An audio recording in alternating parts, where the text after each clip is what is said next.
Hello friends, welcome to my channel. तो पिछली साल भी मैंने बट सावित्री की पूजा में क्या क्या सामग्री लगती है वो वीडियो शेयर किया था आप लोगों के साथ। अब मेरे पास फिर से क्वेश्चन आ रहे हैं कि लॉकडाउन चल रहा है और हम लोग बट सावित्री का व्रत कैसे करें।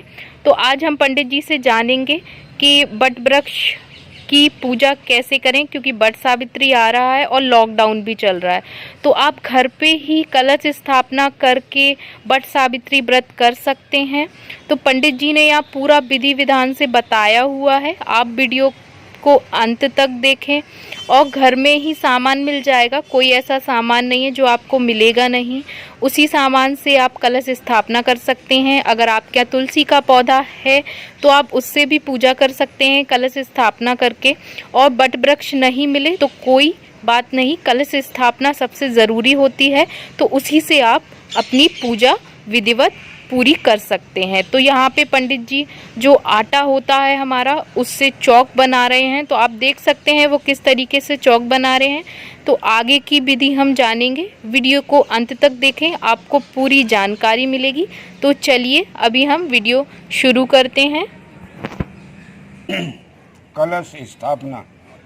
मंगलम भगवान विष्णु मंगलम गरुड़ध्वजा मंगलम पुंडरीकाक्षो मंगलाय तनोहरि। मांगलिक कार्य, धार्मिक अनुष्ठान, पूजन, कर्मकांड, हवन, यज्ञ आदि में कलश स्थापना घट पूजन प्रारंभिक कार्य है जो पूजन का अनिवार्य अंग है। तो कलश स्थापना कैसे की जाती है? कलश मिट्टी का हो, तांबे का हो और स्टील का भी हो सकता है। इसमें ढक्कन रखना चाहिए। कलश के नीचे मिट्टी रखना, उस पर जौ या गेहूं की परत बिछा दो और जल छिड़क दो। देखो ऐसे गंगा जल डालिए और इसमें समुद्र जल, सरोवर का जल, झरने का जल, कूप माने कुएं का जल, इसको पूरा भर दें। इसके बाद इसमें पंचरत्नियाँ डालना चाहिए और कलश के नीचे गेहूं अथवा कोई भी जौ वगैरह छिड़क देना चाहिए। इसके बाद 5 पल्लव इसमें रखें। इस तरह से डंठल भी डालें। इस तरह से ये 5 पल्लव माने पत्ते इसमें रखे जाते हैं। ये पांचों जो पंच वो हैं जिससे क्षितिजल पावक गगन समीर बनाए, ये पल्लव इसमें डाल दिए 5 और 5 ही रतन डाल दिए। और इसको जो है कलावा से बांधना चाहिए। इसमें सातिया बनाया जाता है, रोली का। इसमें सातिया और ओम लपेटना चाहिए। ये जो 5 पत्ते हैं ये आम के भी हो सकते हैं, एक जामुन का, अशोक का, बट का, बट माने बरगद, और पीपल के एक एक पत्ते को रखा जाता है। पत्तों के ऊपर अनाज भरा कटोरा रखते हैं। इस पर जो है नारियल कोई भी हो, गौर वगैरह का पहले कलश में बांध दिया इसमें। और यहाँ पर 5 मिट्टी आटे की बनती हैं या मिट्टी की बनती है या सुपारी 5 रख देती है। इसको गौर स्थापना कहती है। और इसमें जो है सातिया बनाया जाता है। ये भगवान का जो है गणेश जी का रूप माना जाता है सातिया। इसी तरह नारियल में भी सातिया लगाते हैं। ये पूजन की प्रारंभिक तिथि लगती है। इसी तरह गौर में भी ये करते हैं। अच्छा, अब इसमें जो है कटोरे में रख कर के फिर जो है कलश में सातिया लगा दिया। ये जो है ओम का चिन्ह बना देते हैं, किसी भी तरफ कुछ बना सकते हैं। अब इसमें कटोरे को हटाकर पूजन किया जाता है। इसमें वरुण सातिया है और कलश का पूजन किया जाता है और पूजन में फल और मिष्ठान होना चाहिए। दक्षिणा भी रखते हैं, अगरबत्ती जलाते हैं तथा दीपक को भी जलाकर रखा जाता है, तभी ये कलश स्थापना की पूजन होती है। और पहले जो है सब देवों में प्रधान गणेश जी हैं, तो उनका पूजन सर्वोपरि किया जाता है। तो गणानां त्वा गणपति गुंहवामहे प्रियाणां त्वा प्रियपति गुंहवामहे निधीनां त्वा निधिपति गुंहवामहे वसु मम अहम जानि गर्भधमात्वं जासि गर्भधम। मंगल सूचक यहाँ पर हल्दी की गांठ रख देते हैं, इसमें कोई बाधा नहीं पड़े। इस तरह से अभी मंत्र गणेश जी का बोला गया। अब श्रीष्यते लक्ष्मीश पत्न्या बहुरात्रि पार्श्वे नक्षत्राणि रूपम अश्नौ व्याप्तम इखन्निखाणम मयि खाण। ये जो है वरुण देव का पूजन होता है। ये वरुण देव और क्षिति और सूर्य और पवन हैं और सूर्य हैं, ये जो है पंच तत्वों से शरीर बना है। इस कारण से पंचोपकार पूजन करते हैं, इसी से सृष्टि की रचना हुई है। अब इस कलश में जो है दूर्वांकुरान गणेश जी को दूर्व चढ़ाते हैं। शाली दूर्वांकुर गणेश जी को अर्पित किए गए हैं। इसके बाद जो है गौरा महारानी की आरती।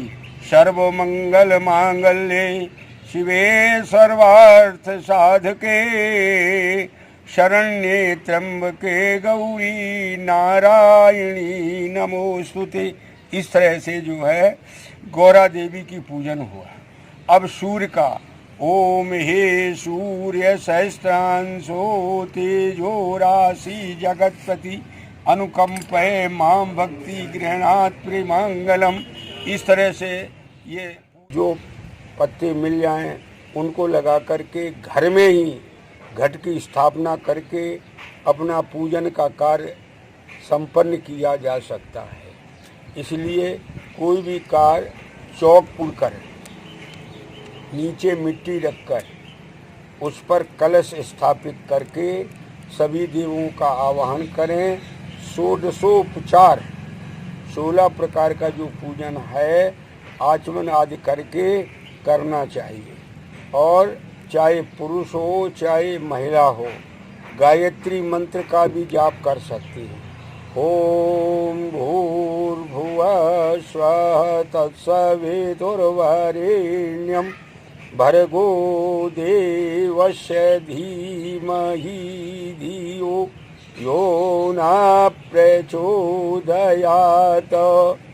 ये गायत्री मंत्र जो है जहाँ जपा जाता है, जहाँ ध्वनि आती है, भूत प्रेत चुड़ैल चांडाल शाकिनी डाकनी राक्षसी जो असुर वृत्ति के हैं वहाँ से भाग जाते हैं। तामस अहंकार का नष्ट होता है और सतोगुण बढ़ता है। इसलिए हर घर में प्रतिदिन चौक पूर कर कलश घट स्थापन करके अन्न जो है पूजन के कार्य संपन्न करना चाहिए। दीपक इसलिए जलाते हैं कि वहाँ जो है रोग कीटाणु वगैरह नष्ट हो जाएं और जो है प्रकाश की ओर प्रभु हमको ले जाएं, इसलिए प्रकाश करते हैं। और प्रकाश जब दिया हो जलता है तो उसी के सहारे देव योनियाँ पितृयोनियाँ आकर बैठती हैं। इसलिए सभी कार्यों में दीपक जलाते हैं। और इसमें कलश में कलावा और नारियल में कलावा अवश्य बांधना चाहिए। इससे क्या होता है, एन बध्यो बलि राजा दानवेंद्रो महाबलः तेन तुम बदनामी रक्षे माँ चल। ये बंधन में आ गए। अब सभी देवता बंध में बंध गए और जब कार्य संपन्न होगा तभी वो जा सकते। इसलिए कलावा बांधना चाहिए और जजमान को पहले ही अब तिलक वगैरह आचमन करके पूजन में बैठना चाहिए। जब वो आचमन कर लेता है, तिलक लगा लेता है, तो वो भगवत रूप में हो जाता है, वो भगवान की श्रेणी में आ जाता है, तो भगवान का फिर पूजन कर सकते हैं। इसलिए अपनी शरीर शुद्धि, देह शुद्धि, मन शुद्धि ये गंगा जल का पान करके किया जाता है। तो गंगा जी का भी आह्वान किया जाता है, क्योंकि ये सभी विश्व जो है गंगोदकम, गंगा के से ही निर्मित माना गया है, और इसी के कारण ये गंगा जल को पवित्रता दी गई है। सभी कार्यों को गंगा मैया संपन्न करती है, तो विसर्जन भी करना चाहिए। सब जन पू करके आवाहनम न जानामि पूजनम न जानामि विसर्जनम क्षम्यताम परमेश्वर, क्षम्यताम परमेश्वर। मैं आवाहन करना नहीं जानता, पूजन करना नहीं जानता, हम विधान नहीं जानते हैं। कोई गलती हो गई तो उस पर आप क्षमा करें, इस तरह से वो करें। फिर सुहागिन औरत खूंट में अपने धोती के आंचल में पट पे चावल या आटा रख करके चारों खूंट को छू करके माथे से लगाए 4 बार और कहे कि विसर्जन देव विसर्जन, जो जहाँ से आए सो तहाँ करो प्यार। इस तरह से घट पूजा करो और कार्य संपन्न हो जाए तो घट का जो है चौक विसर्जन और घट के देवताओं का विसर्जन भी करना न भूलें, क्योंकि आपने अनुष्ठान कर दिया, वे वहीं बंधे भिड़े। तो इसके बाद का भी ध्यान रखना चाहिए कि यज्ञ आदि हो जाए, कथा आदि हो जाए तो चौक पूर कर जो जिस मंत्र से पूजा, उन देवताओं को बुलाया, उनको हर एक को विसर्जन करना चाहिए। इस तरह से पूजन करोगे तो निश्चय सफलता प्राप्त होगी। जिस निमित्त पूजन किया है वो पूरा अवश्य होगा। ये ईश्वरी विधान है। यही तो भारतीयों की के समय अच्छा है, मध्याह्न भी है और सायंकाल भी है। और पूजन करके फिर जो है शरीर को सीधा करें और प्राणायाम, वायु को खींचें और छोड़ें। उसके बाद जो है ये प्राणायाम करके गायत्री मंत्र का जाप करके कलश का विधि विधान से चौक पूर कर पूजन स्मरण और करें। और कराने के बाद सभी पितरों को, देवताओं को विराजमान कराएं और अपना अनुष्ठान का जो कार्य है वो संपन्न करें। अभी देखना आना चाहती तो वहीं बगल में उनको जो है चावल या गेहूं लेकर के अपने पुरखा को नाम लेकर के विराजमान करा दो, देवताओं को विराजमान करा दो, क्योंकि 2 ही तो हैं, पुरखा भी देवता हैं और देवता तो देवता हैं।